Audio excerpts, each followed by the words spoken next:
Ok. Muy buenos días, hermanos.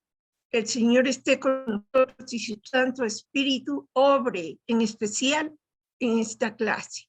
Yo creo que todos necesitamos sanidad y también un milagro del Señor.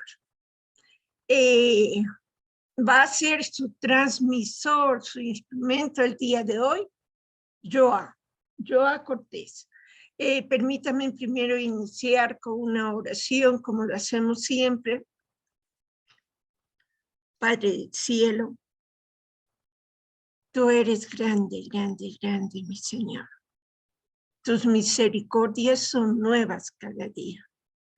Que este día sea lleno de oportunidades, mi Dios, para gozar de tu presencia, para estimularnos con tu palabra, con tu abrazo fraterno, con tu misericordia, Señor. Tú conoces nuestras necesidades, Señor. Tú conoces nuestro corazón, Padre Santo. Haz que cumplamos con lo que tú dices, Señor. Ante toda cosa guardada, guarda tu corazón, porque de él emana la vida. Que guardemos nuestro corazón, Señor, para que sea eso el templo de tu presencia y la presencia del Espíritu Santo, para que él fluya en nosotros, empoderándonos de nuestros dones, talentos, virtudes. En el nombre de Jesús, que esta clase sea de bendición y sobre todo, que el Señor toque a todos los que estamos delicados de salud. Dios bendiga a Joa y su clase sea tú hablándonos. En el nombre de Jesús, amén y amén. Joa, pues, Joa, permíteme presentarte. Joa es certificado de entrenamiento misionero en Jucún, Guadalajara, México. Diplomado en Pastoral Juvenil por Sociedades Bíblicas Unidas de Colombia. Técnico en Recursos Humanos en el SENA, Cota, Colombia. Licenciatura en Teología Pastoral en Semisur. Experiencia misionera en México, Venezuela, Colombia. Experiencia pastoral como director del Ministerio de Alabanza y Juventud. Experiencia administrativa y como docente y traductor en inglés y en español. Bienvenido. Gracias, hermana Marta, y muy buenos días con todos. Qué alegría y qué emoción poder acompañarlos en esta mañana. Y bueno, déjenme decirles que les siento mucha admiración y respeto por despertarse un sábado a las 7:30 de la mañana a aprender sobre Dios, sobre la Biblia, a estudiar. Mis respetos para cada uno de ustedes, los admiro muchísimo. Me gustaría que entrase en un aplauso porque es un esfuerzo muy grande. Yo les doy un aplauso a ustedes porque es un esfuerzo muy grande, así que los felicito. Y bueno, comencemos entonces. Efectivamente, el tema del día de hoy es el don de sanidad y milagros. Pero me gustaría hoy poder comenzar de forma invertida y me gustaría comenzar hablando de los milagros, ¿vale? Entonces voy a estar compartiendo por aquí mi pantalla y, y bueno, y les voy a pedir que me sigan. En algún momento voy a pedirles su participación a alguno de ustedes. Entonces, si está disponible y visible, le voy a pedir que por favor puedas tener tu cámara encendida para yo saber quién está por ahí visible y quién nos puede ayudar. Y tengan a la mano su Biblia. Sí, tengan a la mano su Biblia también para estar buscando algunos pasajes que vamos a estar revisando. ¿Listo? Si por alguna razón tal vez aún el maquillaje no está listo o algo por el estilo, está bien, solamente te pido que estén muy atentos todos, ¿vale? Muy bien, comencemos. Entonces vamos a estar hablando el día de hoy del don de milagros para comenzar. No vamos a estar comenzando, vamos a estar hablando del don de milagros y de sanidad también, pero vamos a comenzar hablando del don de milagros. ¿Listo? Eh, um, si en la medida de lo posible, si tienen alguna pregunta también, si pueden de pronto dejarla para el final, voy a dividir la clase en dos. Entonces, al final de esa sección de donde milagros, entonces si está bien, y ahí hacemos las preguntas para poder fluir bastante. Muy bien, don de milagros. Me gustaría comenzar contándoles un testimonio de un amigo hermano. Él se llama Giuseppe. Y esto me lo contó el fin de semana pasado. Estábamos con amigos compartiendo y él nos contó cómo justo el domingo él había salido para la iglesia, estuvo en la iglesia, regresó de la iglesia y se preparó después de la iglesia como una especie de refrigerio después, antes del almuerzo. Se preparó él mismo en su estufa, en su cocina, un huevito cocinado, ¿no? Un huevito cocinado en agua. El punto es que él estuvo cocinando, encendió la cocina normal, como siempre, pero se le olvidó que estaba cocinando. Entonces él se comenzó a preparar porque íbamos a salir a almorzar e íbamos a salir a compartir un rato en la tarde. Pero lo que estaba en la iglesia, él tenía su mascarilla y se le cayó el inodoro cuando estaba en la iglesia. Entonces, antes de salir, se acordó que no tenía mascarilla, entonces salió a la droguería, a la farmacia, perdón, a la farmacia y fue a comprar su mascarilla. Y justo estaba como a unos cuantos metros de llegar a la farmacia y justo en eso, antes de pasar el semáforo, antes de pasar una calle, pasan unos hermanos de la iglesia. Y dicen, hermano Giuseppe, ¿cómo está? ¿Qué hace por aquí? ¿Quiere que lo acompañemos hasta la casa? Lo llevamos en el carro hasta la casa. Pero el carro se parqueó justo ahí enfrente de él, antes de cruzar el semáforo. Y él dijo, pues, ay, sí, ya después yo compro la mascarilla, no hay problema. Vámonos, gracias, llévenme. Lo regresaron a la casa. Cuando llega a la casa, se da cuenta de que había dejado la cocina encendida, de que había dejado su huevo calentando encendido. Y él dice que él ya no pensaba entrar, él pensaba ir a comprar su mascarilla y regresar a la casa y de ahí encontrarnos pues para salir al plan del domingo en la tarde. El punto es que cuando estábamos conversando, él nos hizo énfasis en que él nos decía, mira, Joe, hay amigos, las cosas se sincronizaron de una forma tan increíble para que yo pudiera regresar a la casa y evitar un incendio. Y eso me pareció pues algo muy interesante. Él nos hacía pues énfasis en que Dios como que se estuvo incluso moviendo ahí, sincronizando las cosas para que él pudiera regresar a su casa, apagar la cocina, apagar la estufa y evitar un incendio. No sé ustedes, pero para mí eso es un milagro, ¿sí? Eso para mí es un milagro porque él ya tenía todos los planes de salir, pero todas las cosas se sincronizaron para que él pudiera regresar, ¿sí? Entonces, quería comentar esta pequeña anécdota, esta pequeña experiencia para comenzar. Partamos de esta experiencia que les conté entonces para comenzar haciendo una diferencia entre lo que es la sanidad y los milagros, ¿no? Y básicamente digamos que la diferencia consiste en que un milagro es un evento que rompe las reglas naturales, las leyes de la naturaleza, ¿sí?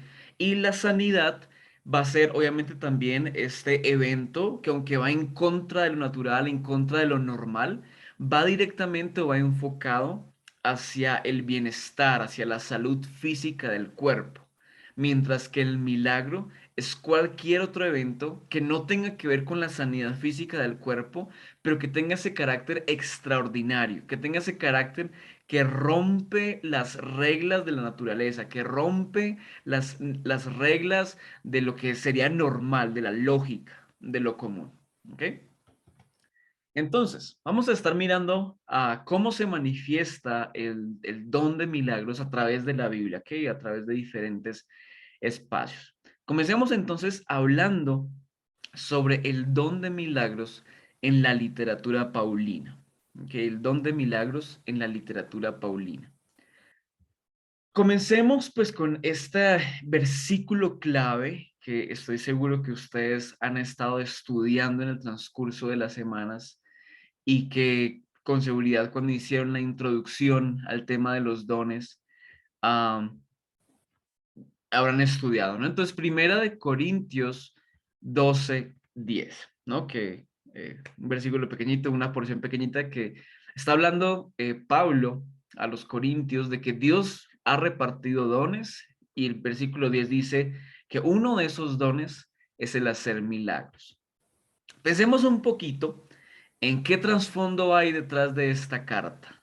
Pensemos un poquito, reflexionamos un poquito de qué hay detrás de Primera de Corintios para poder entender y llegar un poco a este punto del tema del don de sanidad y milagros. Entonces, en cuanto a la carta de Corintios, sabemos que la comunidad, la ciudad de Corinto, era una ciudad ubicada en medio de la Grecia continental y la península de Peloponeso, de que en el siglo primero después de Cristo, esta ciudad estaba habitada principalmente por excombatientes romanos, ¿sí? Por, digamos en otras palabras, por soldados retirados, por soldados que habían estado en servicio en el ejército romano, habían luchado en las batallas expansionistas del imperio y ahora ya estaban retirados. Habían también en esta ciudad esclavos que habían conseguido su libertad. También habían personas que habían sido hijos de esclavos que habían logrado, perdón, su libertad. Y también en esta ciudad, según algunos registros, se encuentran algunas personas que venían directamente de lo que hoy conocemos como Italia. Eh, la posición geográfica y costera de esta ciudad era una posición que le beneficiaba muchísimo a esta ciudad, ¿sí? Tenía su posición, tenía un beneficio político, cultural, religioso, comercial. Am, y básicamente, no sé si ustedes alguna vez han podido buscar por Google alguna imagen de cómo es esta área de Grecia, incluso la Grecia actual, como esta zona del Mediterráneo. Y es una zona bastante linda, o sea, físicamente es una zona muy hermosa. Tengo una amiga que ha estado, ha hecho tour por Europa y ha estado ya en el Mediterráneo y dice que es un paisaje espectacular, que es uno de los lugares más lindos de este mundo. Y como toda ciudad costera, como toda región costera, obviamente tiene una vida alborotada, ¿sí? Tal vez alguno de ustedes viene de la costa ecuatoriana. Tal vez alguno de ustedes, y si alguno de ustedes de la costa ecuatoriana, hágame un like, tal vez, para poder ver quién de ustedes es de por allá. Pero seguramente ustedes saben y han estado en la costa y saben que de por sí la vida en la costa es un poco más alborotada, es un poco más movida, ¿sí? La gente se mueve rápido de un lado para allá, hay música a todo volumen, la comida, la gente está despierta hasta tarde y justamente esto era una cosa particular de esta región y de la iglesia de Corinto que estamos hablando en esta mañana. Ah, Se ha dicho, y no sé si han escuchado ustedes en algún momento, que esta iglesia de Corinto era una iglesia, una comunidad, una ciudad, perdón, que se conocía por ser libertina, ¿sí? Que había mucho libertinaje en exceso, ¿sí? Desenfrenada. Pero hay algunos investigadores que sugieren que simplemente este alboroto hace parte o es resultado de el hecho de que sea una ciudad costera. ¿Qué más podemos decir de esta iglesia y de esta ciudad de Corinto? La iglesia como tal fue fundada hacia el año 50 después de Cristo por Pablo y fue fundada en su segundo viaje misionero. La mayoría de nuevos cristianos que pertenecían a la iglesia en Corinto eran cristianos o eran personas que venían principalmente de religiones paganas, de religiones muy de su región, de su zona, y algunos de ellos venían justamente del judaísmo. Pablo solamente pudo poner los fundamentos de la fe cristiana allí, por lo cual tuvo que permitir y también de alguna forma intencional buscar la formación de nuevos maestros en la iglesia. Y esta iglesia al crecer y que de hecho creció muy rápido, fue testigo de la aparición de varios maestros, de personas que entendieron la fe, que eran expertos, que les gustaba estudiar, pero que con el tiempo comenzaron a ver y a generar posturas tan distintas que comenzaron a haber divisiones dentro de la misma iglesia de Corinto. Pensemos que en ese tiempo tal vez no es como ahora, que tenemos aquí en Quito, en el Valle, iglesia presbiteriana, luterana, bautistas, católicos carismáticos. Sí, tenemos una cantidad de religiones, perdón, de denominaciones y de expresiones. No, en ese momento era solamente una iglesia, había solamente una iglesia, pero comenzaron a experimentar divisiones por causa de que habían personas que sabían muchísimo, pero cada uno interpretó a su manera lo que Pablo decía, lo que comenzaron a experimentar y comenzaron a haber divisiones. Y parte de esas divisiones venía porque la iglesia comenzó a experimentar una vida carismática muy intensa. Es decir, ellos, afortunadamente y para bien de ellos, pudieron experimentar la manifestación del Espíritu en sus vidas y comenzaron a experimentar los dones. Todos los dones de los que se está hablando en esta clase, ellos los comenzaron a experimentar de una forma intensa. No solamente los vivían de forma intensa, pero eso también fue una causa o algo que contribuyó a que estos maestros tuvieran mucho de qué hablar, se sintieran superiores en el tema y comenzaron a enseñar sobre los dones de diferentes maneras. Y es a esto a lo que Pablo intenta resolver y parte de su porción de Corintios es justamente tratando de responder a esta situación de que habían muchos dones, de que la gente los vivía intensamente, pero estaban comenzando a haber divisiones. Y Pablo dice, no, no, no, no, no, no. Tranquilos, tranquilos, tranquilos, miren, lo que viene de parte de Dios, lo que ustedes deben saber, cómo ustedes deben actuar, es de esta manera. Y es ahí donde entra Primera de Corintios 12, ¿ok? Y es ahí entonces donde justamente también Pablo intenta responder al tema de los milagros en Corinto, ¿sí? Como tal el tema de los milagros. Ah, porque justamente si Pablo enseñó sobre el don de milagros, es justamente porque estaban ocurriendo milagros en Corinto, ¿sí? Como les digo, vivían los milagros intensamente y con seguridad lo estaban experimentando. Pero Pablo aclara que los dones, incluidos este don de milagros, tiene como propósito la edificación de la iglesia, el beneficio de todos. El don de milagros debía beneficiar a todas las personas. Ah, Tal vez ustedes han leído este pasaje en la Biblia de una mujer adivina que es liberada. Aquí tengo el pasaje, si lo quieren anotar, Hechos 16, 16 al 21. Hechos 16, 16 al 21, donde justamente se ve cómo había un interés económico en la región, no solamente en Corinto, sino en la región, de hacer dinero a partir de estos dones y de dones, perdón, incluidos el don de milagros. ¿Sí? Entonces, Pablo está enseñando sobre este don de milagros porque es un don que está siendo manifestado. ¿Listo? Eh, También pues para que sepan, les puedo compartir las diapositivas, de pronto para que puedan o no sufran tanto, sino que a tomar apuntes, ¿les parece? Muy bien. Ahora, vamos a mirar un poquito sobre el don de milagros en la Biblia hebrea o en el Antiguo Testamento, ¿sí?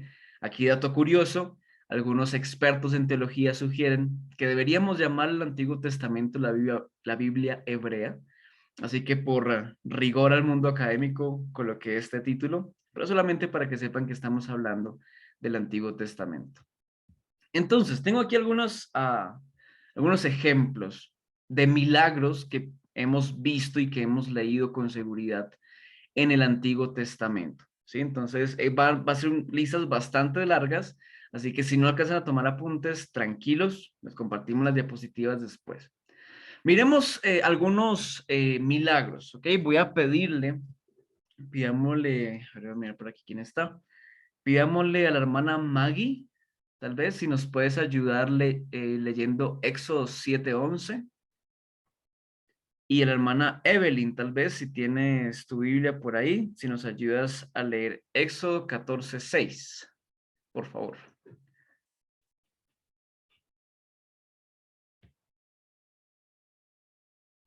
A ver, y me avisan si fue posible encontrarlo. Éxodo, ¿qué me dijo? Éxodo 7:11.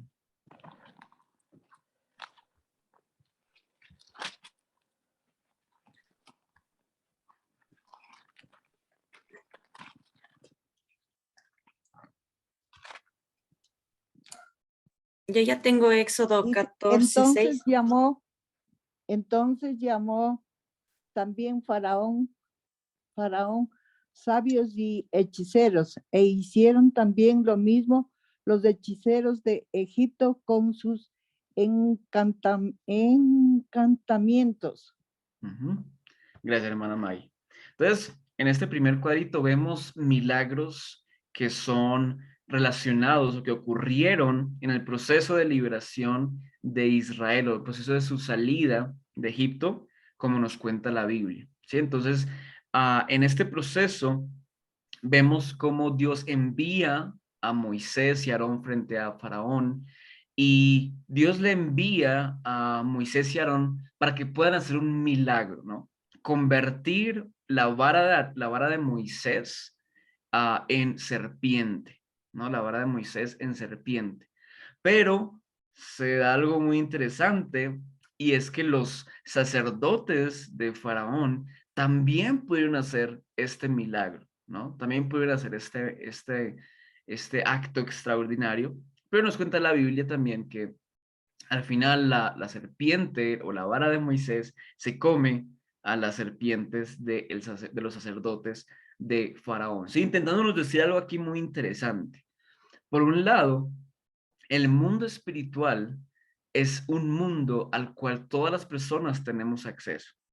Creo que es algo innegable. Sí, no es tema del día de hoy, pero justamente a las personas que practican el satanismo o diferentes tipos de expresiones, digamos, religiosas o religiones, son personas que de alguna forma también se pueden acercar al mundo espiritual. Pero es aquí donde vemos el poder de Dios, y es aquí uno de los eventos que seguramente respalda nuestra fe. Y es que el poder de Dios es más grande, ¿no? Dios es más poderoso. Dios está por encima de cualquier otro tipo de intento de acercarse al mundo espiritual, incluso de aquellas religiones que tal vez no benefician mucho a las personas. Entonces nuestro Dios está por encima de todas ellas.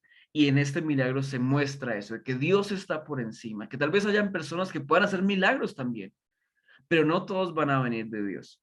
Pero Dios está por encima de todas estas personas malintencionadas o de cualquier tipo de poder malintencionado que busca hacer milagros. ¿Ok? Tenemos en nuestra lista también a las 10 plagas, como el agua se convierte en sangre, las ranas, los piojos, las moscas, la peste sobre el ganado, las úlceras, el granizo y el fuego, las langostas, tinieblas y oscuridad, la muerte de los primogénitos. Todos esos son milagros, todos son eventos extraordinarios que Dios hace para que Israel pueda salir libre de Egipto. Hermana Evelyn, ahora sí ayúdanos por favor con Éxodo 14:6. Dice, al momento ordenó el faraón que le prepararan su carro, y echando mano de su ejército, se llevó consigo 600 de los mejores carros y todos los demás carros de Egipto, cada uno de ellos bajo el mando de un oficial. Gracias, hermana Evelyn. Entonces, se abre el mar, ¿no?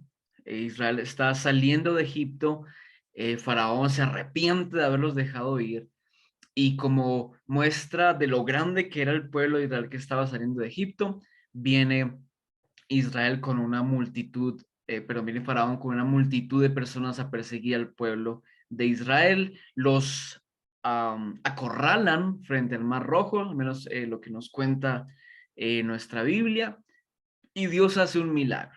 Dios abre el Mar Rojo y las personas pueden cruzar en seco. Israel puede cruzar en seco. Incluso, y al menos como nos cuenta la Biblia, ante la presencia y la mirada de Faraón, y de su ejército. Miremos qué más hay en el Antiguo Testamento, ¿no? Entonces, cuando vemos el proceso de la conquista de Canaán, también vemos milagros increíbles. Vemos la caída de Jericó. Vemos este milagro que me parece increíble y que siempre me ha llamado mucho la atención, de que el sol y la luna se detienen en Gabaón y en el valle de Ayalón, ¿sí? Leámoslo rapidito. Busquemos todos en nuestras Biblias Josué, capítulo 10, versos 12 al 14. Josué, capítulo 10, versos 12 al 14. Y dice de la siguiente manera. Cuando el Señor entregó a los amorreos en manos de los israelitas, Josué le habló al Señor delante del pueblo y dijo: párate, sol en Gabaón, párate, luna, en el valle de Ayalón. Y el sol y la luna se detuvieron hasta que el pueblo se vengó del enemigo. Esto es lo que dice el libro del justo. El sol se detuvo en medio del cielo y por casi un día entero no se puso. Por casi un día entero no se puso. Me parece un milagro increíble. De hecho, he escuchado muchos intentos arqueológicos, astronómicos, incluso, que buscan comprobar si este evento fue real o no.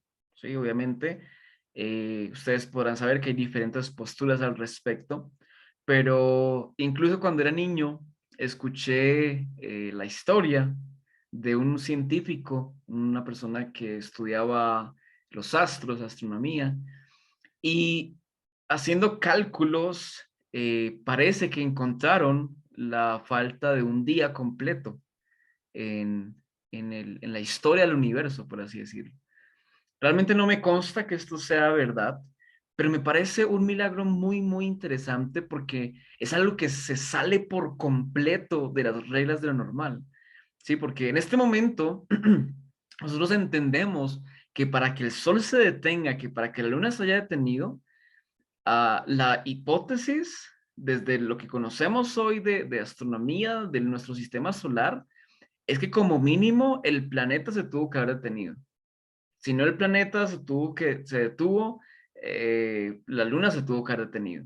Sí, pero imagínense, eso sería un colapso a nivel del sistema solar. ¿Sí? Entonces, un milagro es un evento extraordinario, muy interesante, pensando en las implicaciones tan grandes que esto podría representar para nuestro sistema solar.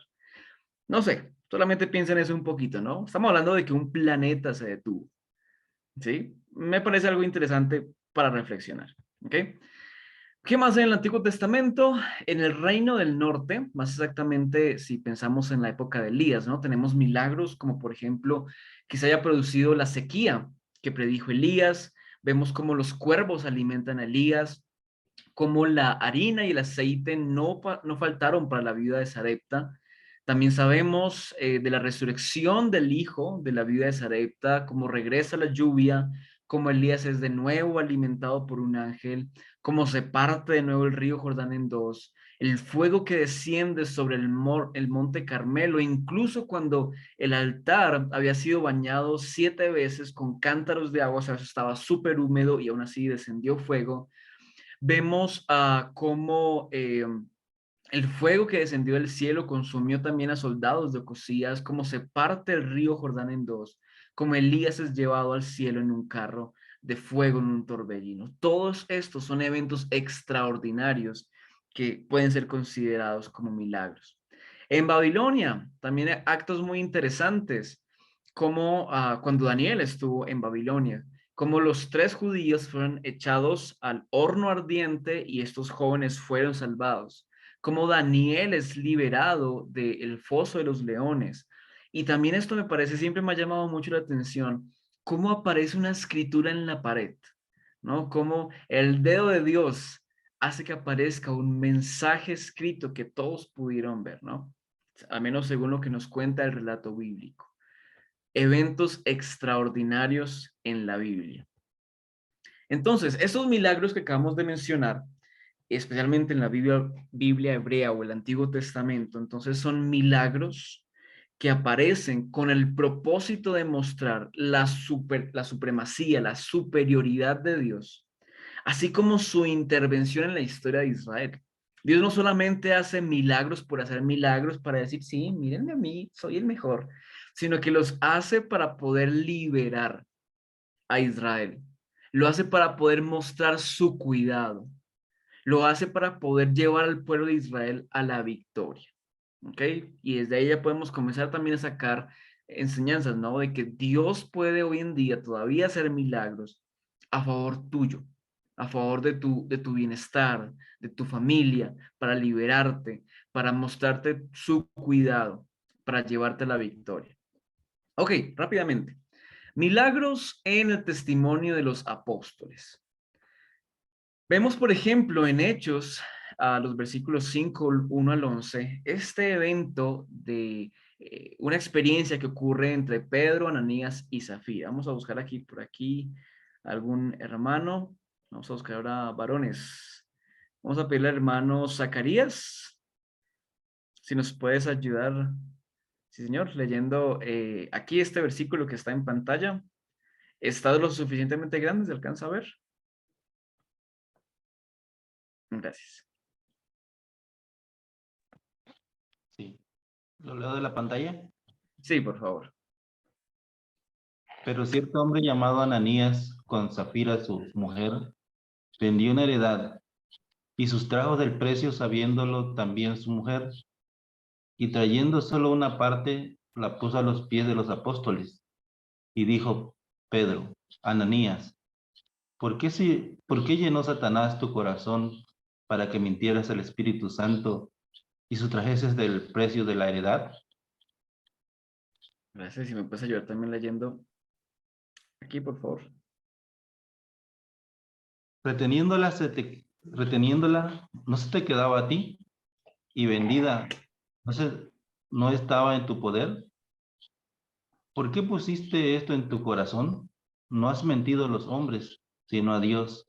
Al oír Ananías estas palabras, cayó y expiró, y vino un gran temor sobre todos los que lo oyeron. Y levantándose, los jóvenes lo envolvieron y sacándolo, lo sepultaron. Exactamente. Y también, bueno, esto también, por favor. Ok. Pasado un lapso como de 3 horas, sucedió que entró su mujer, no sabiendo lo que había acontecido. Entonces Pedro le dijo, dime, ¿vendiste en tanto la heredad? Y ella dijo, sí, en tanto. Pedro le dijo, ¿por qué conviniste al intentar al Espíritu Santo del Señor? He aquí a la puerta los pies de los que han sepultado a tu marido y te sacarán a ti. La última, por favor. Al instante cayó a los pies de él y expiró. Y cuando entraron los jóvenes, la hallaron muerta, y la sacaron y la sepultaron junto a su marido. Y vino gran temor sobre toda la iglesia y sobre todos los que oyeron estas cosas. Gracias, hermano Zacarías. Mi hermano Zacarías con su esposa Tere, ¿son de Ecuador? No, estamos acá en Guadalajara, cerca de Chapala. En Guadalajara. Yo estoy por allá en Guadalajara. Un gusto conocerlos. Gracias por acompañarnos desde allá. Gracias. Entonces tenemos este testimonio de este relato, ¿no? De este evento extraordinario entre Ananías y Zafira y Pedro, ¿no? Entonces, este evento extraordinario buscaba y busca enseñar y exhortar a los creyentes a tener motivaciones correctas, ¿no? Al momento de unirse a la iglesia. Como ustedes saben, la iglesia primitiva en sus primeros momentos era una iglesia que uno de sus pilares, una de sus prioridades era ayudar al prójimo. Incluso vendían sus propiedades para ayudar a otras personas, ¿no? Entonces, se buscaba enseñar a través de esta escritura que los creyentes tuvieran la motivación correcta al momento de unirse a la iglesia, de que si iban a dar algo, lo hicieran de forma honesta, incluso aunque alguien no los estuviera viendo. Este relato también busca enseñar respeto ante la persona del Espíritu Santo y ante su obra, porque ellos habían intentado engañar al Espíritu Santo Y algunos comentaristas ven este acto de Zafira y de Ananías como una ofensa directa hacia Dios, ¿sí? Este fue un castigo bastante duro. Para algunos expertos, este castigo que reciben Ananías y Zafira es uno que incluso pone en tela de juicio la ética cristiana, ¿sí? Porque si se predica, o si predicamos a un Dios de amor y a un Dios de perdón, ¿por qué Pedro es tan duro con Ananías y Zafira al punto de que mueren? ¿No? Entonces, para algunos expertos es un pasaje que puede ser muy controversial, pero algo que sí está claro para estos mismos comentaristas es que justamente esta disciplina fue tan intensa, fue tan grande, fue tan fuerte, que lo que busca es recordar a la iglesia que debe mantenerse pura, que no debe perder su propósito de dar con generosidad, pero desinteresadamente. Interesante para reflexionar. ¿Qué más tenemos por aquí? Pues bueno, según Hechos 5, 12 al 14, vemos más milagros hechos por los apóstoles.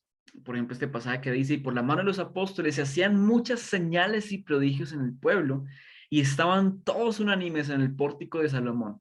De los demás, ninguno se atrevía a juntarse con ellos, mas el pueblo los alababa grandemente, y los que creían en el Señor aumentaban más, gran número así de hombres como de mujeres. Entonces vemos también en los apóstoles que los milagros tenían el propósito de servir como argumento, como respaldo a la predicación del evangelio, ¿no? Como decía el profesor Benson la clase pasada, cuando se predica el evangelio, personas pueden convertirse, pero si al predicar el evangelio hay ciegos recibiendo la vista, hay personas que se levantan de la silla de ruedas, hay personas que reciben sanidad, eso hace que la gente se interese más en el evangelio que se está predicando.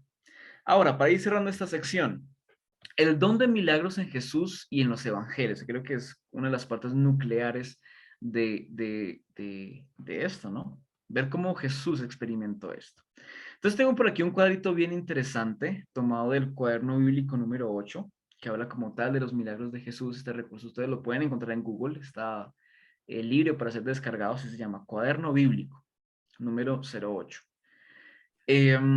Y vemos una comparación bien interesante, entre los milagros que hace Jesús y cómo algunos aparecen en los evangelios sinópticos, como Mateo, Marcos y Lucas, y también aquellos que aparecen y que no aparecen en el evangelio de Juan, ¿sí? Por ejemplo, vemos aquí que el milagro de la multiplicación de los panes aparece en los 4 evangelios, mientras que el milagro de la tempestad calmada no aparece en el evangelio de Juan.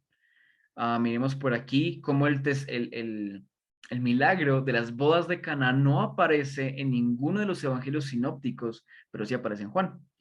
¿Sí? Vemos aquí también curaciones, que también estaremos hablando de esto en la siguiente sección del don de sanidades, pero cómo hay una gran cantidad de sanidades que se llevan a cabo en los evangelios sinópticos y no aparecen en Juan, y cómo pues tal vez no hay mucha mención como tal de curaciones en el evangelio de Juan, si se pueden dar cuenta aquí en este recuadro. Aquí tengo otro pedacito de este cuadernillo. En cuanto a resurrecciones, la resurrección de la hija de Jairo aparece en los evangelios sinópticos, y la resurrección de Lázaro, que solamente aparece en el evangelio de Juan. Los exorcismos o liberaciones de espíritus, vemos como no hay relatos de liberaciones en el Evangelio de Juan, pero los evangelios sinópticos sí están pues acompañados de este tipo de milagros, ¿no? Entonces, para que podamos ver así en una vista amplia y general, pues cómo se distribuyen y cómo están estos milagros en los evangelios. Jesús convierte el agua en vino. Ya me estoy quedando sin tiempo según lo planeado. No voy a mostrar el videito. Simplemente, pues tengamos en mente, o bueno, veamos este videito rápido para también hacer algo distinto y que no se me duerma. Vamos a ver este videito. Déjenme solamente verificar que estoy compartiendo mi audio. Y aquí está, muy bien. Al tercer día se celebró una boda en Caná de Galilea.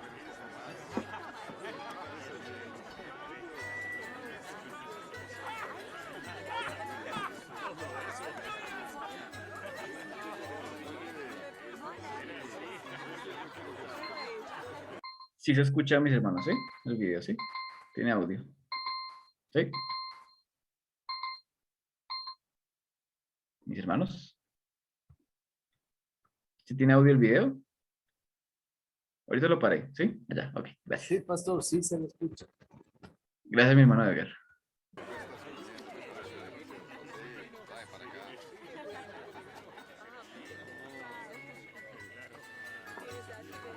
Y estaba allí la madre de Jesús.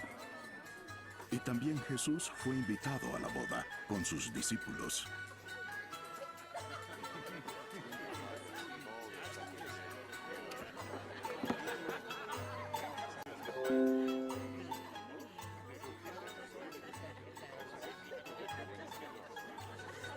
Cuando se acabó el vino, la madre de Jesús le dijo: Ya no tienen vino.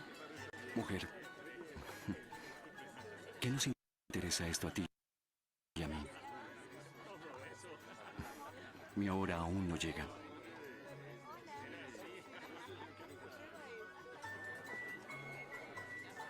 Hagan todo lo que Él les diga.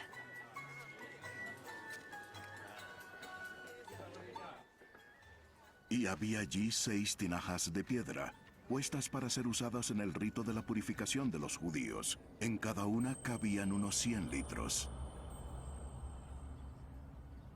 Llenen de agua las tinajas.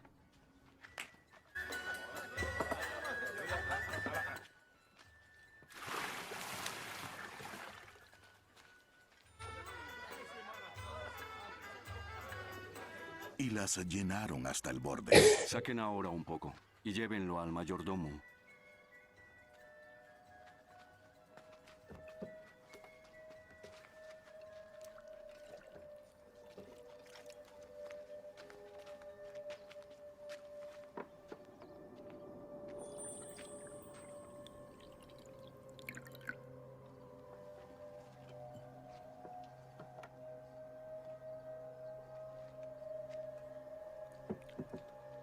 Y le llevaron el agua convertida en vino.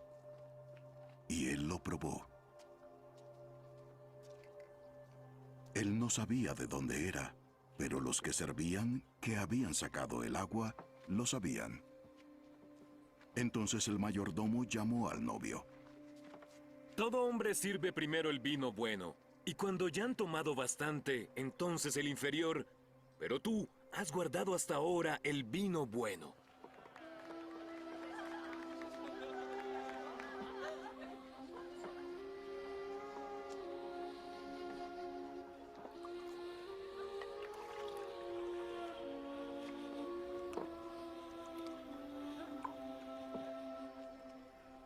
Este primero de sus señales hizo Jesús en Caná de Galilea, y manifestó su gloria, y sus discípulos creyeron en él. Después de esto Jesús bajó con su madre, sus hermanos y sus discípulos a Capernaum, pero no se quedaron allí muchos días.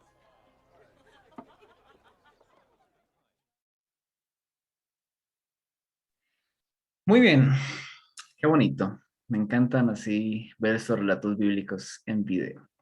Todo está en YouTube. Si algún día quieren buscarlos, ahí está. Muy bien, voy a acelerar aquí un poquito para poder alcanzar a ver el tema de las sanidades en unos minutos. Entonces, los milagros en los evangelios van a aparecer como señales, ¿ok? O más bien tienen un propósito adicional, que es el de ser señales, el de ser pruebas de algo, indicar algo, ¿no? Entonces Jesús sabía justamente que, o al menos según el relato de Juan, que los milagros, si él comenzaba a hacerlos, esto iba a representar un acto, un evento que iba a llamar la atención de las personas, ¿no? Y en este caso, las señales estos milagros venían como señales de que Jesús era el enviado de Dios, era el Mesías, y también de la llegada del reino de Dios. ¿Sí? Entonces los milagros en los evangelios no solamente van a aparecer como un evento extraordinario que pasó, que no está conectado con nada más, que es un evento individual, sino que está conectado directamente con todo el ministerio de Jesús, porque existen, aparecen con el propósito de mostrar la divinidad de Jesús, su ministerio mesiánico y el anuncio también como anuncio de la llegada del reino de Dios, ¿no? Entonces, Jesús también entendía que al realizar estas señales, al realizar estos milagros, esto significaba comenzar a darle razones a los fariseos para que lo odiaran, ¿no? Y obviamente esto iba a acelerar el momento de su muerte, iba a acelerar la llegada de su muerte. Quizás por esto es que Jesús le dice a su madre, mira, a mi hora aún no ha llegado. No es momento de que las personas vean aún tantos milagros, porque no es el momento de que llegue mi muerte, ¿no? Pero aún así, Jesús hace este milagro. Tal vez algunos comentaristas creen que este milagro o que la negativa de Jesús no fue una negativa como tal grosera, no fue una negativa en mal plan con su mamá, sino que simplemente María lo entendió así, de que él tenía un propósito y que tocaba tener de alguna forma cuidado con lo que se hacía, pero aún así es muy interesante de que Jesús accedió. Y este milagro es el primer milagro que se escribe en el Evangelio de Juan. Es el primer milagro que Jesús hace según Juan. Y justamente porque la comunidad que estuvo detrás de la creación de este Evangelio de Juan, la comunidad del discípulo amado, cuyo fundamento principal era el amor, ven este milagro como el primer milagro, o tal vez lo colocan como primero, porque ellos ven justamente este simbolismo dentro de este milagro, de que así como Jesús convirtió el agua en vino en una boda, Jesús está siendo la persona que está propiciando todo el encuentro entre Dios e Israel, entre Dios y la humanidad, que ahora a través del ministerio de Jesús pueden volver a encontrarse o pueden llegar a unirse como una boda. No sé si me hago entender, ¿sí? Es la boda de Caná, y también según algunos comentaristas, viene a ser este símbolo de la reunificación entre Dios e Israel, entre Dios y la humanidad. Y es Jesús, al convertir el vino, quien está propiciando que este encuentro se dé. Me parece algo muy hermoso. También está el milagro de la multiplicación de los panes y peces, donde Jesús alimenta a más de 5,000 personas. Ok, por tiempo, ahora sí no vamos a ver este video. Pero bueno, ustedes saben este relato donde es un niño quien aparece o quien ofrece su refrigerio, ¿no? Su almuerzo para poder alimentar a las personas, ¿no? Hay un montón de personas, una gran multitud que está siguiendo a Jesús. Los discípulos están con Jesús, ven que se hace tarde. Los discípulos le piden a Jesús que por favor los despache a las ciudades más cercanas. Y Jesús dice, no, aliméntenos ustedes. Los discípulos dicen, pero Jesús, no tenemos nada que comer y mira, son 5,000 personas, son más de 5,000 personas. ¿Cómo los vamos a alimentar? Y Jesús les pregunta, bueno, ¿qué tiene a la mano? Y por allí había un jovencito que escuchó la petición, la instrucción de Jesús y la petición de Jesús de ver qué tenían a la mano. Y este chico dice, bueno, aquí yo tengo esto. Entonces, utilizan este refrigerio, este almuerzo de este jovencito. Jesús bendice los alimentos y manda a los discípulos que repartan este alimento. Y como acto extraordinario, hay alimento para todas las personas, para esta gran multitud, al punto de que sobran 12 canastas. ¿Ok? Entonces, tal vez podemos ver dos eventos milagrosos extraordinarios en esto, o al menos dos propósitos. Por un lado, Jesús, quien había estado enseñando y había estado haciendo milagros, era visto como esta esperanza, ¿no? Como la llegada del Mesías, como este momento esperanzador para todo Israel, y esa esperanza se estaba avivando. Y justamente Jesús provee este alimento junto al lago de Tiberíades, ¿no?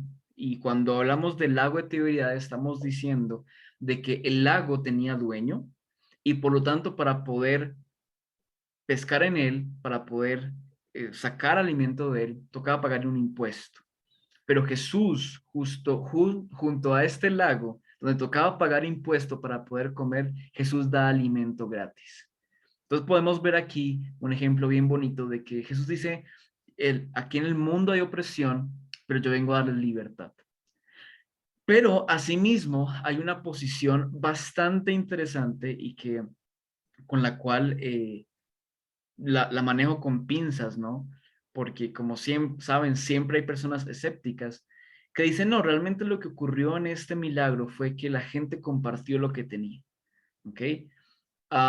Si fuera así, tal vez algo positivo que podemos ver de esa posición, de esa postura, que es solamente una postura, es que Jesús dio el ejemplo. Y que si fue así como pasó, Jesús dio tal ejemplo que la gente decidió también a compartir lo poco que tenían al punto que sobraron 12 canastas. ¿Ok? Pero eso es solamente una postura, ¿sí? Porque nosotros creemos que los milagros que aparecen en la Biblia fueron milagros que Jesús realizó por medio de su poder, por medio de la acción divina en él, ¿sí? Pero estas 12 canastas que nos cuenta el relato bíblico que sobraron, tiene también algo muy interesante para ver. Y es que 12 canastas es un número perfecto, es un número completo, es un número abundante, es un número de abundancia.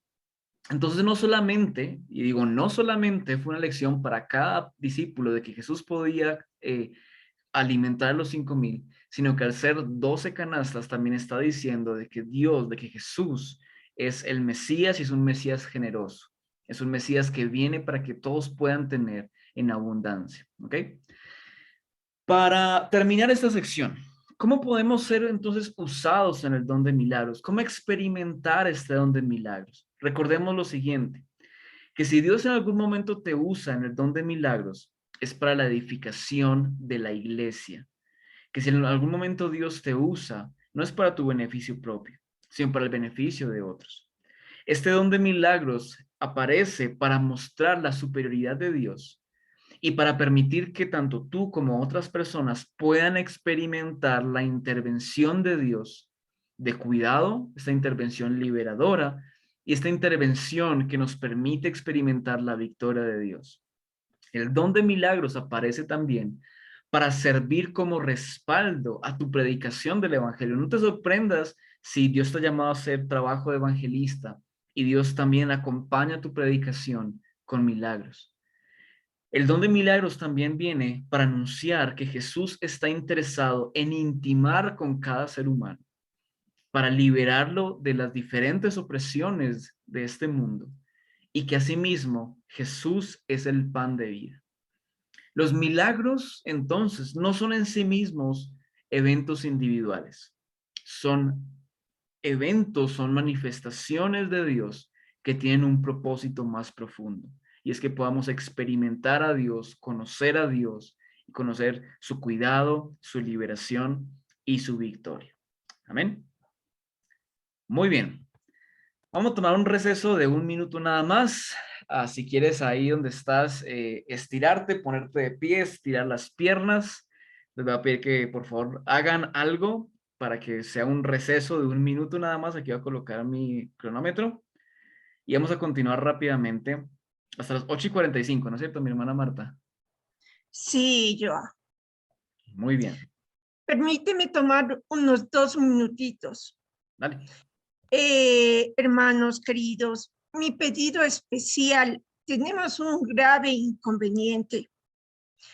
Ustedes saben que Carmen Saulestia es quien lleva el control de la asistencia. Esta academia se basa en el hecho de que 3 faltas no te hacen válido el tema, la materia vista. Entonces, ¿cuál es la alternativa? La alternativa es simple. Tú ves el video que facilitamos, respondes 2 respuestas y remites a Carmenza. Estamos ya en las puertas de acabar. este periodo.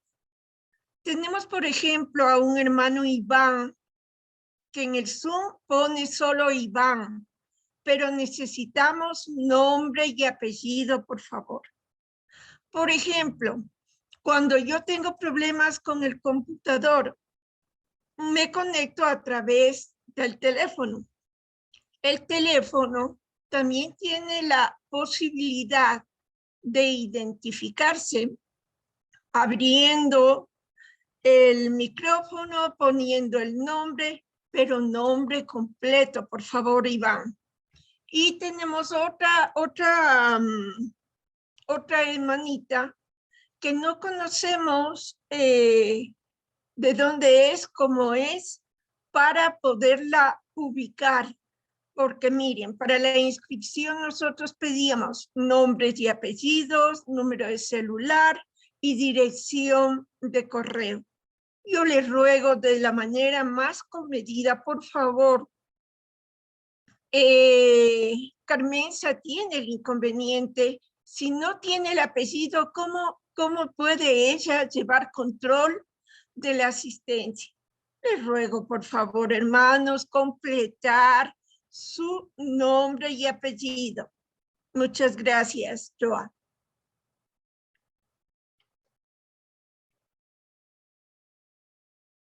Muy bien, gracias mi hermana Marta. Temas administrativos que son importantes tener en cuenta para que todos puedan completar su fase de formación.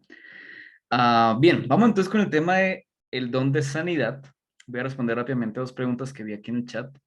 Dice, pastor, el don de milagros es un suceso que se da con intervención de Dios y que para el hombre le es imposible, ¿verdad? Sí, completamente. Don de milagros, como mencionamos, son eventos extraordinarios que se salen de lo normal, que un hombre humano no puede realizar y que es definitivamente hecho por la intervención de Dios. La hermana Evelyn pregunta, buenos días con todos, por favor, pastor, ¿me puede explicar por qué el uso del aceite es importante para ungir a un enfermo? Chévere la pregunta, mi hermana Evelyn. Justamente mi conclusión del don de sanidad toca este tema. ¿Ok? Entonces, si al cerrar el don de sanidad no respondo a tu pregunta, por favor, interrúmpeme. ¿Listo? Ok, vamos pues. Don de sanidad. Voy a compartir por aquí mi pantalla. Compartir, listo, y vamos a presentar. Muy bien, entonces voy a tratar de ser muy puntual aquí para poder respetar los tiempos. ¿Listo? Entonces, el don de sanidad. Voy a colocar aquí mi alarma también.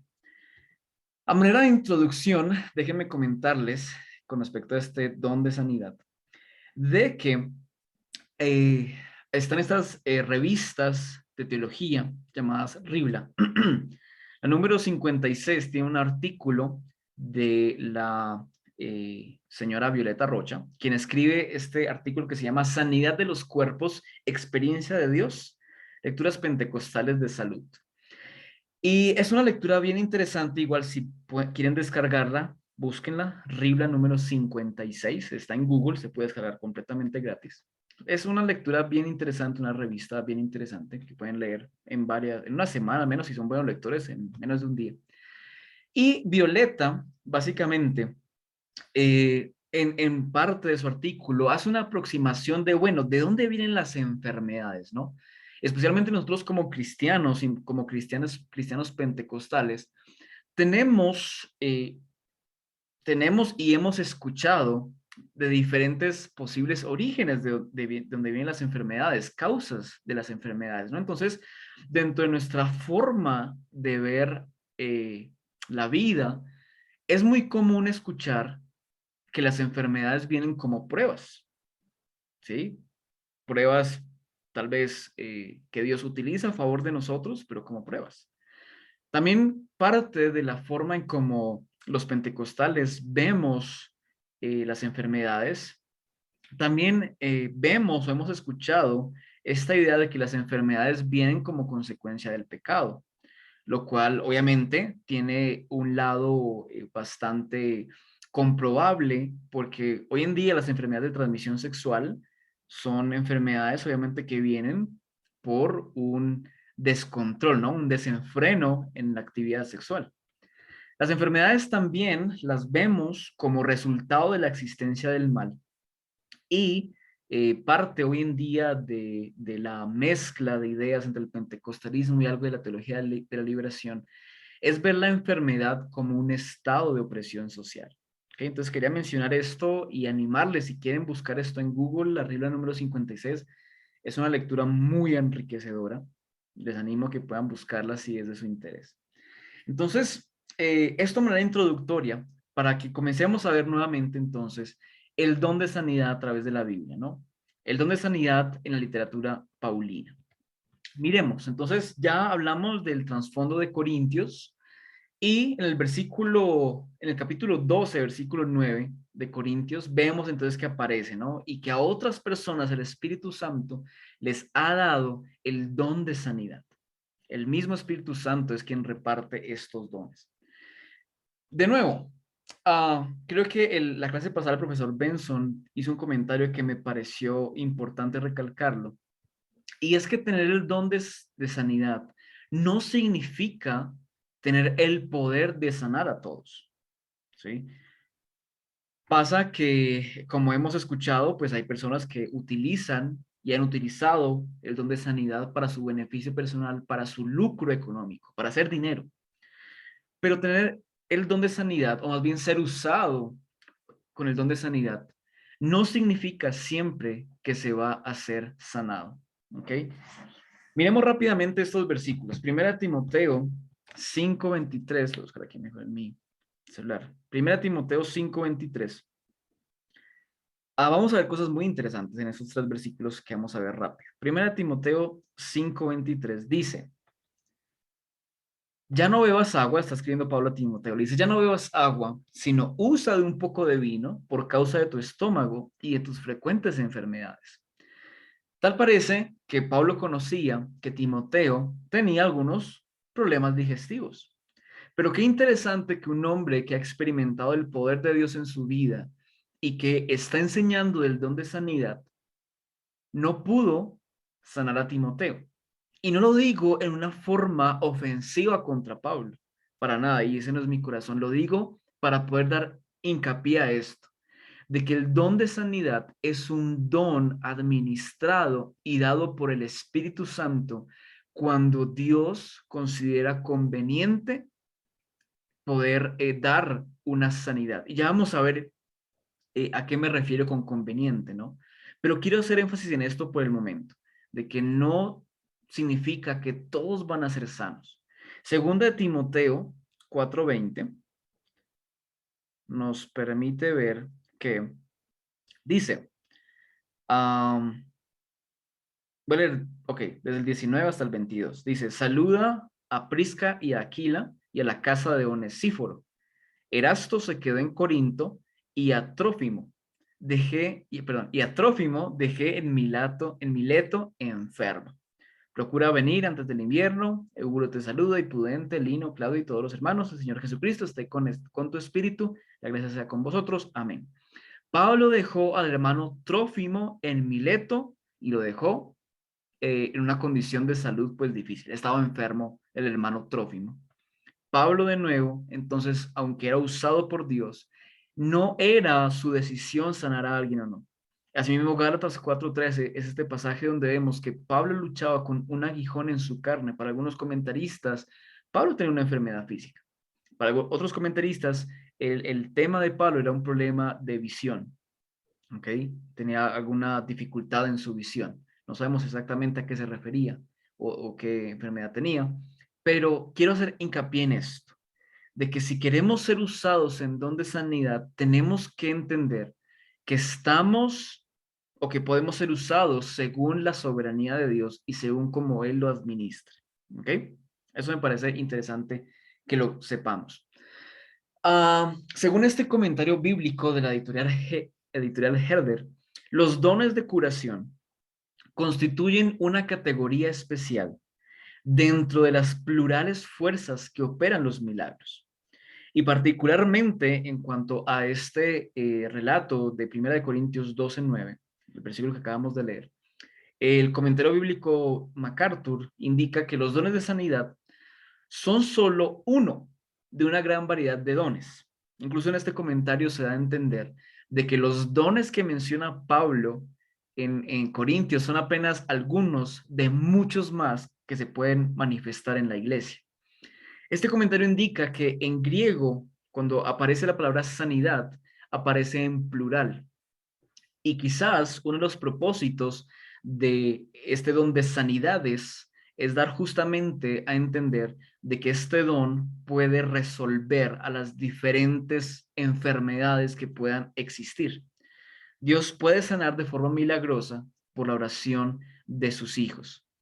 Pero algunas personas justamente se preguntan si este don aún sigue en vigencia, si fue algo solamente del tiempo de Jesús o de la iglesia primitiva, de las primeras comunidades.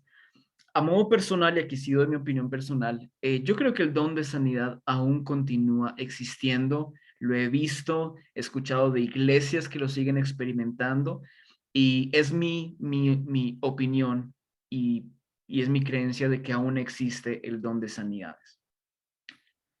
Veamos un poco de dones en la Biblia hebrea, en el Antiguo Testamento. Pidámosle, ¿qué hermano tenemos por aquí? De pronto mi hermana Luz del Carmen. Si puedes ayudarnos, por favor, leyendo esta lectura que está en pantalla, por favor.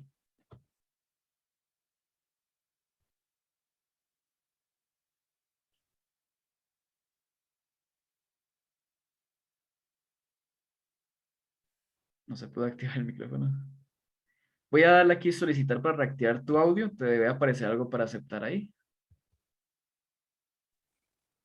Dale. Ahí ya te escuchamos. Gracias. Isaías 38 dice, cuando Ezequías, un rey justo, recibió la noticia que su vida terminaría, tenía solo 39 años. En vez de resignarse, oró, clamó, recordó a Dios sus buenas acciones y sus planes para seguir restaurando y bendiciendo a Israel. Dios se compadeció de él y le agregó 15 años. Amén. Gracias, mi hermana Luz. Miremos qué más sanidades hay por aquí. La sanidad del rey David, ¿no? En 2 ocasiones el rey nos cuenta, al menos la Biblia nos cuenta, cómo luchó con problemas de salud. Y en un caso muy puntual, él reconoció que estaba ocultando algún pecado, según el Salmo 32. Pero él se arrepintió, confesó su pecado y Dios lo sanó. Yo creo que debemos tener mucho cuidado cuando hablamos de que la enfermedad viene como causa de un pecado, ¿no? Porque, como les digo, sí, hoy en día las enfermedades de transmisión sexual vienen por una vida sexual desenfrenada, pero al mismo tiempo hay enfermedades que vienen simplemente por cuestión genética. Entonces, tengamos mucho cuidado con lo que le decimos a nuestros hermanos que sabemos que tal vez están enfermos y miremos su testimonio, porque aquí en la iglesia nosotros sabemos de hermanos que sirven a Dios, que se esfuerzan por vivir en santidad y aún así luchan con alguna enfermedad. Entonces, la enfermedad no siempre nos va a ser resultado del pecado, ¿no? Tengamos mucho cuidado, especialmente porque podemos herir y dañar el corazón de nuestros hermanos que se están esforzando por vivir en santidad para Dios y que simplemente como acto, como parte de nuestra vida humana, de este cuerpo que se acaba, sufren alguna enfermedad, ¿ok? Tengamos cuidado con eso. Pidámosle a la hermana, o al hermano, a ver a quién tenemos por acá. Tal vez la hermana Fabi, si nos puedes ayudar, tal vez leyendo esta lectura que está en pantalla. Desde 2 Reyes 5.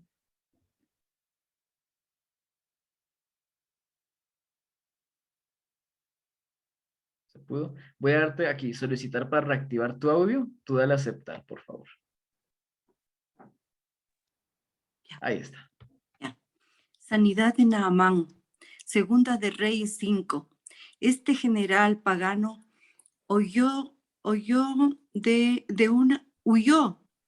una humilde criada que el Dios de Israel sanaba. Viajó hasta Israel, por fin fue a la casa del profeta Eliseo y éste le dio instrucciones específicas para sanarse, sumergirse 7 veces en el río Jordán. Aunque Naamán no era judío, Dios lo sanó para mostrar su poder y compasión. Amén. Muchas gracias, mi hermana Fabi. Voy a mutearte por aquí. Entonces, vemos la historia de este general que no era judío, pero que aún así Dios le sana, ¿no? Y desde aquí vemos este plan de Dios de redimir no solamente a Israel, sino a todas las personas, y que incluso personas que no eran judías podían experimentar el toque de Dios. Vamos a pedirle a la hermana Tere, ahora allí en Guadalajara, por favor, si puedes ayudarnos con la lectura de esta diapositiva, por favor.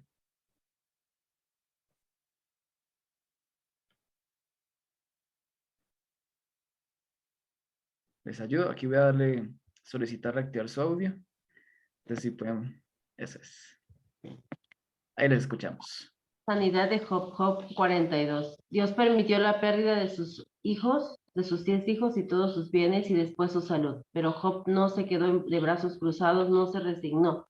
Clamó, oró, discutió con sus bienes intencionados, sus bien intencionados pero equivocados amigos, y perseveró en creer que Dios estaba al mando y que seguía teniendo misericordia. Y su fe fue respaldada, pues Dios le sanó, le restauró todo lo que había perdido. Otros 10 hijos y todos sus bienes, pero al doble. Amén. Muchas gracias, mi hermana Tere. Entonces, vemos que Dios sanó a Job. Es un relato bastante conocido por todos. Si no, les animo a que puedan leer el libro de Job. Es un relato muy interesante.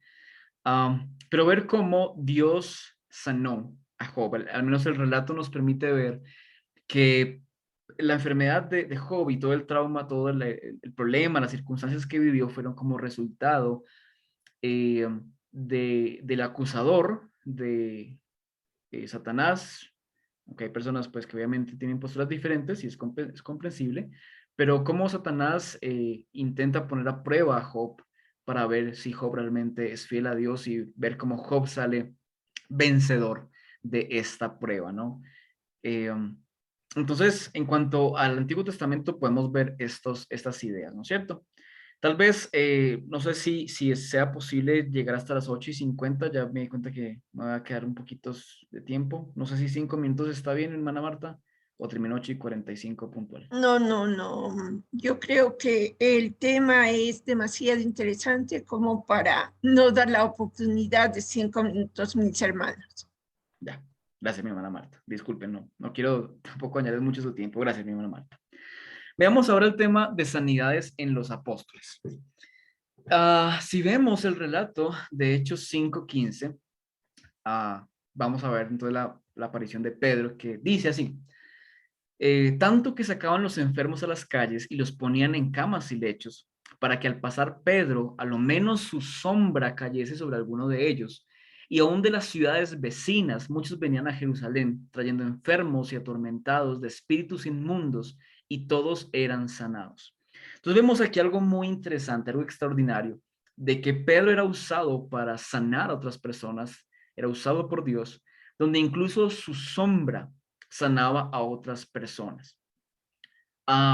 Este evento tan extraordinario de que incluso su sombra permitía sanar a otras personas es simplemente, bueno, parte de lo que podemos ver en esto es que justamente todos estos eventos de sanidad que ocurrían a través de Pedro aparecían con el propósito de acompañar su predicación.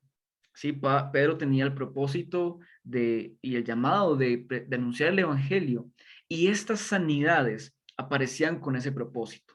No aparecían para decir que Pedro era un súper ungido, entonces todos debían súper alabar a Pedro. No estaban allí para que todo el mundo creyera que Pedro era el único que podía sanar, sino que estas sanidades no eran sobre Pedro. Era para que las personas pudieran escuchar el evangelio y poder creer en él. También sí vemos sobre Pablo, que también era usado de forma interesante. Miremos este versículo, Hechos 19, 11 al 15 dice: y hacía Dios milagros extraordinarios por mano de Pablo, de tal manera que aún se llevaban los perdón, que aún se llevaban a los enfermos los paños o delantales de su cuerpo, o sea, de Pablo, y las enfermedades se iban de ellos, y los espíritus malos salían. Pero algunos de los judíos exorcistas ambulantes intentaron invocar el nombre del Señor Jesús sobre los que tenían espíritus malos, diciendo: os conjuro por Jesús, el que predica Pablo. Y había 7 hijos de un tal Esceva, judío, jefe de los sacerdotes, que hacían esto. Pero respondiendo el espíritu malo dijo: a Jesús conozco y sé quién es Pablo, pero vosotros, ¿quiénes sois? Interesante. Vemos varias cosas aquí. Vemos, en primer lugar, que si habían enfermos que estaban siendo sanados solamente por el toque de un paño, de un delantal que era tocado por Pablo, no es para decir que Pablo era el sanador, no es para decir que todos debían alabar a Pablo porque Pablo era el que sanaba, sino que simplemente, e incluso hay comentaristas que ven esto, simplemente se trata de que era una forma de mostrar de que Pablo no era el que sanaba, porque no se trataba si era Pablo o si era un paño, era Dios el que sanaba. Y eso me parece algo muy interesante. E incluso esto, si queremos ser usados en el don de sanidad, es importante que nuestra relación con Jesús esté en buenos términos. Porque miren lo que pasó acá. Los espíritus malos saben quién es Jesús, saben quiénes son los ungidos de Dios. Pero si tal vez no estamos en sintonía con Jesús en nuestra relación, pues mejor no pasar una vergüenza. Las sanidades realizadas por Jesús. Aquí también, bueno, tenía un video, pero por tiempo no lo vamos a ver. Pero vamos a ver rápidamente 2 sanidades que Jesús realiza en estos últimos minutos. Si vemos el relato de Lucas 19, 11 al 14, vemos este tema o este momento en que 10 leprosos se presentan a Jesús y Jesús les sana. Y parte de la instrucción de Jesús es: vayan a presentarse a los sacerdotes. Y los 10 en el camino son sanados, pero solamente uno regresa a darle gracias a Jesús. Y Jesús le pregunta: ¿y dónde están los otros 9? Él dice: no sé, pero pues yo quise venir a darte gracias. Y Jesús no solamente sana su enfermedad, la lepra, sino que también le ofrece la salvación, y la Biblia nos hace énfasis en que este hombre era samaritano. ¿Qué pasa con esto? Algunas ideas. El poder de sanidad de Dios no discrimina a nadie. Si Dios quiere sanar a alguien, Él lo hace, y lo hace con el propósito de que esta persona pueda experimentar su poder. Un tema más, cuando Jesús sana al ciego de nacimiento, que, wow, es un pasaje muy interesante, porque nos deja ver que en la cultura judía existía una tradición que decía que la enfermedad venía como causa del pecado, pero no había opción para otro tipo de respuestas al origen de la enfermedad. Para ellos, la enfermedad era igual a que alguien pecó, o bien la persona, o bien sus padres, alguien pecó. Pero Jesús aparece para romper este paradigma. Cuando le preguntan a Jesús: ¿quién pecó? ¿Por qué este hombre es ciego? Él dice: aquí no importa eso. Lo que importa hoy es que si este hombre ha estado enfermo, va a ser sanado para que puedan conocer la gloria de Dios. Y en medio de este pasaje de Juan capítulo 9, Jesús mismo se presenta como la luz del mundo. Jesús se presenta como la respuesta a las diferentes problemáticas, y para que las personas puedan ver con claridad a Dios, puedan ver con claridad que a través de Jesús pueden recibir liberación del pecado y de la enfermedad. Y Jesús utiliza algo tan sencillo como la saliva y la tierra. Hay personas que tal vez arman grandes teologías a partir de esto, pero tal vez algunos comentaristas ven que Jesús simplemente usa saliva y tierra para mostrar que Dios se mueve y Dios se manifiesta de formas sencillas, de formas simples. Luego, este ciego es interrogado, e incluso sus papás son interrogados por los jefes de los fariseos, y la misma Biblia nos dice, este mismo pasaje nos dice que ellos tenían miedo de ser interrogados, porque si alguien confesaba que Jesús era el Mesías, eran expulsados de la sinagoga. Entonces aparece, más bien estas personas tratan como de sortear el tema para no ser expulsados de la sinagoga, pero al final vemos cómo este poder de sanidad es simplemente confirmación de su llamado mesiánico, porque cada vez más personas en el evangelio comienzan a ver a Jesús como el Mesías. Ahora, ya para terminar, esta es la última diapositiva, y también para responder a la pregunta de la hermana Evelyn. ¿Cómo ser usado en el don de sanidad del día de hoy? En Santiago 5, 14, 18 es este pasaje donde dice, si alguien está enfermo en la iglesia, impónganle manos, únjanle con aceite, llamen a los ancianos de la iglesia y oren por esta persona, ¿sí? Entonces, el uso del aceite, digamos que es un símbolo de unción, porque el aceite es un símbolo de la presencia del Espíritu Santo, que es quien administra los dones para que las personas puedan sanar. No quiere decir que si no hay aceite, no va a haber sanidad, ¿sí? El aceite es simplemente un símbolo. Y para algunos comentaristas, este pasaje de Santiago es una invitación a que la iglesia pueda involucrarse tal vez en el padecimiento de la enfermedad de alguien y que todos podamos orar por él. Que la persona no pase sola la enfermedad, sino que esté acompañado de la iglesia y a través de la oración y de la unción. La sanidad de Jesús se manifiesta, o las sanidades que da Jesús se manifiestan también a través de tu fe. Tú puedes, en algún momento que Dios te guíe a hacerlo, poder orar por alguien y esta persona puede ser sanada por tu fe. Pero recordemos, es decisión de Dios administrar la sanidad o no. La sanidad también aparece como plan del reino de Dios que llega a este mundo, porque Dios, al enviar su reino, al establecer su reino a través de Jesús, simplemente, o más bien, tiene el propósito de poder traer un nuevo estilo de vida a las personas y que como humanos y como creyentes podamos experimentar una vida diferente que también incluye la sanidad. Y por último, la enfermedad hoy en día también hace que marginemos a otras personas o que veamos como marginados a quienes la sufren. Si los vemos como, sí, los enfermos, los que tienen que ir a un hospital, ellos están desconectados de la vida normal.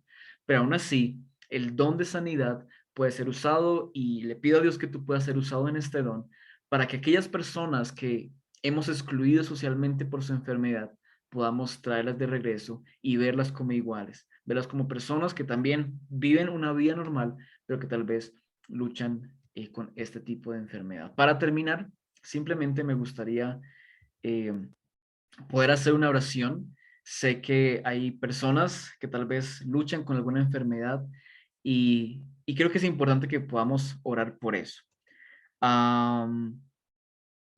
Solamente responder aquí esta última pregunta. Dice Maritza, buenos días. Quisiera saber si hay alguna condición para que la persona reciba sanidad. No hay requisitos, no hay condiciones. Realmente dependemos de la voluntad de Dios.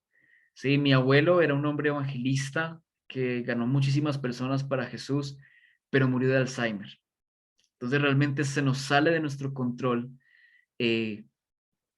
o no podemos colocar requisitos o saber si hay condiciones específicas para recibir sanidad, pero si hay algo en lo que podemos confiar y es en la gracia de Dios y es en su amor y es en su perfecto plan para nosotros. A través de la enfermedad de mi abuelo, mi abuela, que por 30 años nunca quiso conocer de Jesús, dijo mi esposo era usado por Dios para sanidades, yo quiero conocer a ese Dios. ¿Sí? Entonces, dependemos de la gracia de Dios, dependemos de su voluntad y creamos, confiemos en que por su amor y por su gracia, Él puede otorgar sanidad. ¿Sí? Entonces, quiero que sepan eso.